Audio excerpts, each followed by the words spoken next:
Oi, a paz do Senhor Jesus.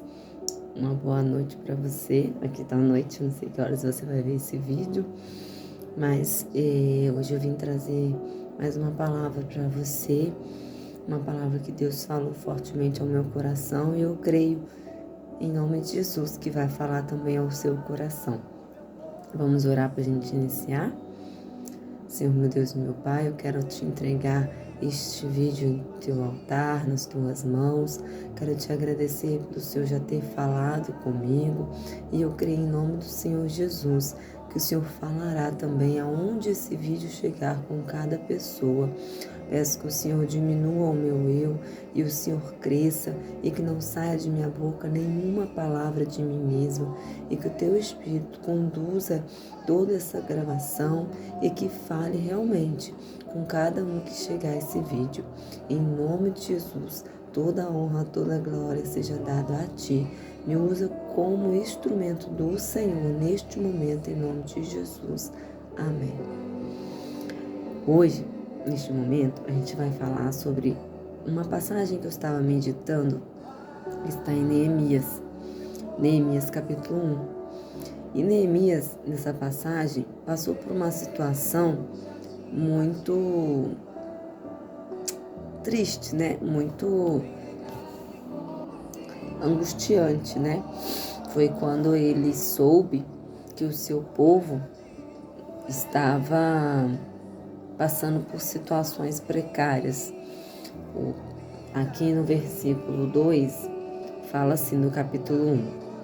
Veio Anani, um dos meus irmãos, ele e alguns homens de Judá. E eu perguntei-lhes a respeito dos judeus, os judeus era seu povo. Neemias, ele vivia na corte, né, do rei, ele era copeiro do rei. Ele vivia como escravo e ele era copeiro do rei.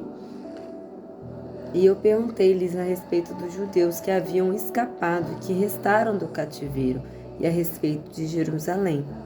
E eles me disseram, os restantes que ficaram do cativeiro lá na província estão em grande aflição e desespero.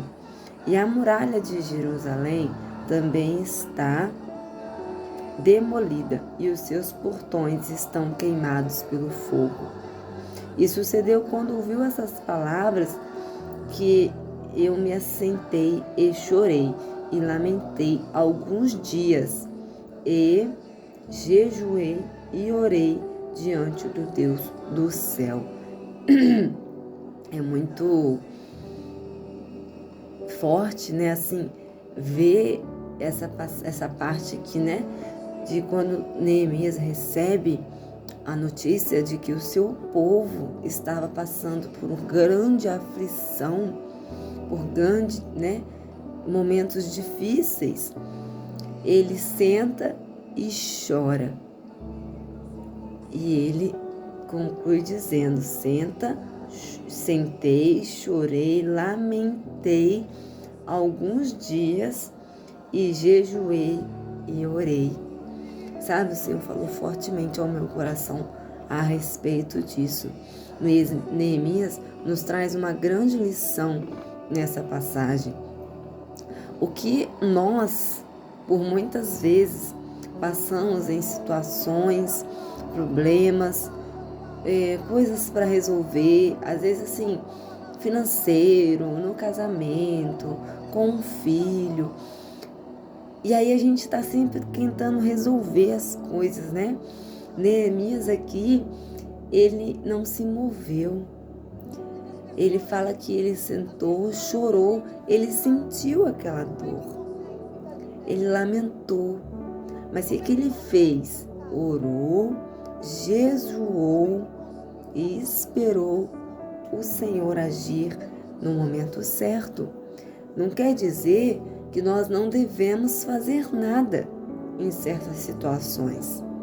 Mas Neemias nos ensina a fazer a coisa certa na hora certa, a orar, né? Existem situações nas nossas vidas que acontecem que precisam ser resolvidas com sabedoria, com cautela, para Porque se a gente vai ali no auge da emoção, né, como ali Neemias, quando recebeu a notícia de que seu povo estava lá passando necessidade, os muros, antigamente, eles eram a força da cidade, né, como se fosse a força daquela cidade. Então, se os muros estão derrubados, como estavam derrubados os muros de Jerusalém, como se aquela cidade não tivesse força nenhuma. Então, qualquer pessoa entraria, atacaria, né, aquela cidade. Então, Jerusalém estava sem força. Esses muros precisavam ser erguidos novamente. E ali, Neemias poderia ter: não, eu vou lá agora, eu tenho que ir lá, eu vou ter que fazer alguma coisa, eu tenho que resolver esse problema, porque ele tinha como fazer essas coisas, porque ele estava lá no rei, ele podia chegar no rei ou pensar em alguma forma de resolver, mas ele preferiu primeiro orar, jejuar, né, e pedir a Deus um direcionamento.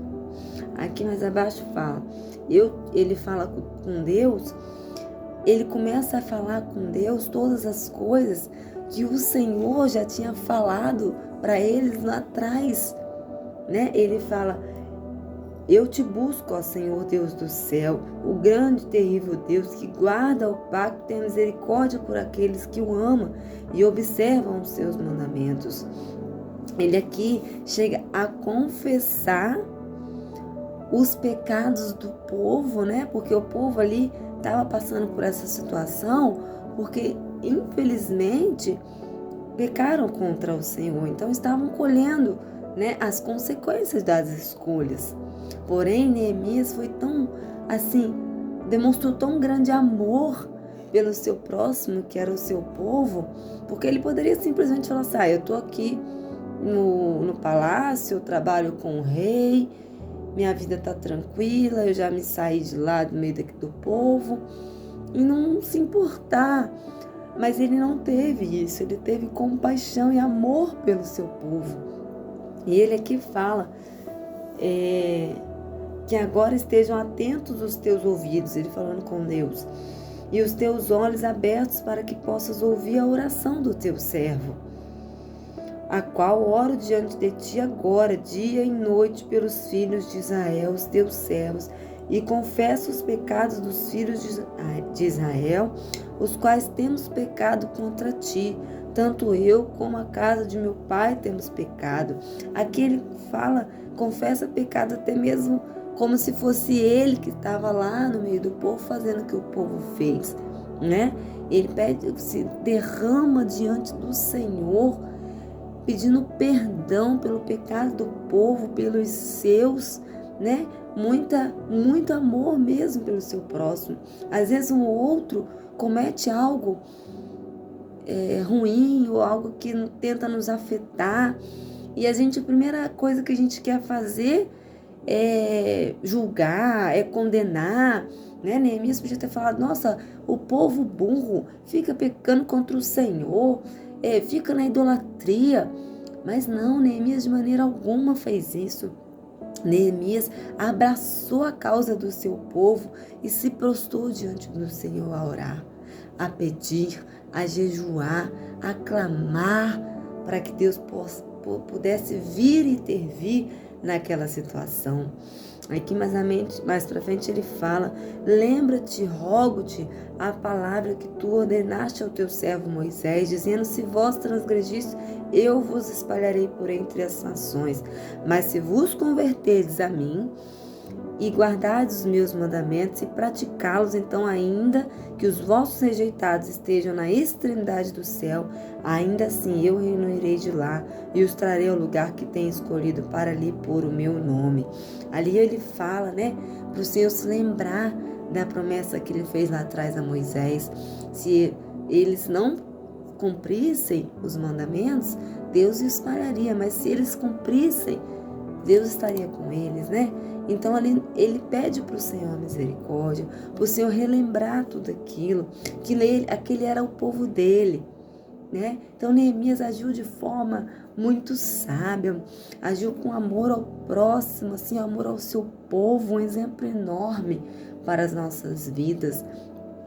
E grande ensinamento trago de várias outras coisas, né? Dessa passagem, mas que eu posso destacar é a sabedoria em saber esperar o momento certo para agir, em saber esperar o momento exato para falar, o momento exato para poder resolver alguma situação. Existem situações que às vezes a gente passa, às vezes financeira. Se você às vezes está passando uma crise, o pagamento às vezes parece que não deu este mês. E aí você fala, Senhor, e agora? Aí às vezes vai lá, faz um empréstimo, ou vai lá, pega um dinheiro emprestado, e aquilo vai virando uma bola de neve, né? E aí depois você fala, meu Deus, como eu vou sair disso? Mas você se colocou diante do Senhor antes de tentar resolver e clamou e pediu, Senhor, eu estou nesta situação, tenha misericórdia de mim, eu sou tua serva. Às vezes você mesmo se colocou naquela situação por gastos, às vezes, extremos desnecessários, mas mesmo assim o Senhor não julga, o Senhor não condena, o Senhor é um Deus misericordioso. Se você confessar, Senhor, eu errei, eu sei que eu estou passando por isso porque eu me extrapolei, mas me ajuda a sair dessa situação. Me dá uma estratégia, me dá uma sabedoria, um discernimento, direcionamento. Como eu saio disso? Me ajuda. Mas assim, não é todo mês, né? A gente, quando comete algum erro, se derrama diante do Senhor, Ele tem misericórdia da gente. Mas se todo mês você vier na mesma situação, o Senhor vai ver que você não se arrependeu. Sentiu um remorso, pediu ajuda, aconteceu, depois fez de novo. O arrependimento, a gente não comete o mesmo pecado novamente, né? Quando nós nos arrependemos e vamos diante do Senhor com aquele arrependimento sincero, como Davi tem um grande exemplo disso, o Senhor vê a intenção do seu coração. E ali Ele perdoa e você torna a viver uma vida, vem a viver uma vida diferente, né? E não comete mais aquele mesmo erro. Então, assim, neste momento, você possa refletir se realmente você tem colocado os seus problemas nas mãos do Senhor. Se realmente você tem permitido o Senhor direcionar a sua vida, os seus problemas, as suas situações. Porque muitas vezes nós colhemos consequências por bobagem, né? Colhemos consequências sem necessidade. Colhemos consequências por não orar, por não colocar diante do Senhor o que está acontecendo, o que você está sentindo, o que você está passando. Porque o Senhor fala que Ele gosta de um coração quebrantado, um coração que chega diante dEle com sinceridade. Então, coloca diante do Senhor nesta noite, neste momento onde você estiver, a sua causa e a sua situação. E chega de tentar resolver do seu jeito. Deixa Deus resolver sua causa. Faça como Neemias, se quebrante diante do Senhor. Chore. Neemias chorou, lamentou e pediu a Deus perdão. Pediu a Deus para se lembrar do seu povo, para se lembrar da promessa. Então o Senhor olha com amor. Mas Ele olha, é a sinceridade do seu coração. Ele olha o que realmente você quer, não o que você fala da boca para fora. Então neste momento o Senhor está te dando uma nova chance de permitir Ele guiar a sua vida e a sua situação. Não importa a causa que você esteja passando. Aqui mais à frente, em Neemias, se você for ler o livro, conta, né, que as coisas foram acontecendo, né? O Neemias, ele era copeiro do rei. Então, ele não poderia se ausentar dali, porque o copeiro, ele tinha uma tarefa assim, ele teria que provar, né? Ele sempre teria que provar os vinhos antes de levar para o rei. Porque às vezes se tivesse algo envenenado, se tivesse algo que fosse afetar o rei, Neemias teria que provar antes para não se chegar ao rei algo ruim. Então, assim, aquela função, ele não poderia sair do palácio em momento algum, porque Praticamente ninguém queria, né, ter essa função. E aí foi tudo propósito do Senhor as coisas acontecerem. Ele orou, ele jejuou, ele esperou. E no momento certo, o rei, Deus usou o rei ali e liberou ele foi até lá. Ele construiu os muros de Jerusalém, né? Tudo aconteceu de forma extraordinária. Só que assim, nos processos também ali, no decorrer do livro, Neemias teve muitas dificuldades no caminho, pessoas o afrontaram, né? E diante de cada situação que ele passou, ele sempre orou. Ele sempre teve discernimento. Ele sempre teve um direcionamento de Deus e ele não agia sem o Senhor mandar, sem o Senhor direcionar. Então, neste momento, mude a sua história, mude a sua forma de ver e resolver as coisas. Permita Deus começar a resolver as suas situações. Confia nele de todo o seu coração. Muitas vezes a gente fala que confia no Senhor, mas quando a gente confia, a gente descansa. Como uma criança, se você coloca seu filho, uma criança que seja seu neto, seu sobrinho, em cima de uma mesa e manda ele pular no seu colo, né, de uma altura mais ou menos, ele pula, né? Ele pula com toda a ingenuidade porque ele confia em você. Então, assim, seja como criança com o pai, confia nele de todo o seu coração, descansa mesmo, por mais que o cenário não te mostre solução alguma. Confia nele, porque o cenário que a sua visão natural olha não é o mesmo que o Senhor olha. Em Isaías 55 fala que os pensamentos dele não é o mesmo que o nosso, e nem os caminhos dele também não são os mesmos que o nosso. Os pensamentos e os caminhos dele são muito maiores e mais altos do que os nossos. Em nome de Jesus, deixe Deus guiar a sua história, deixe Deus guiar a sua vida e qualquer problema que você tiver, não é impossível para nosso Senhor Jesus. Deus abençoe sua vida.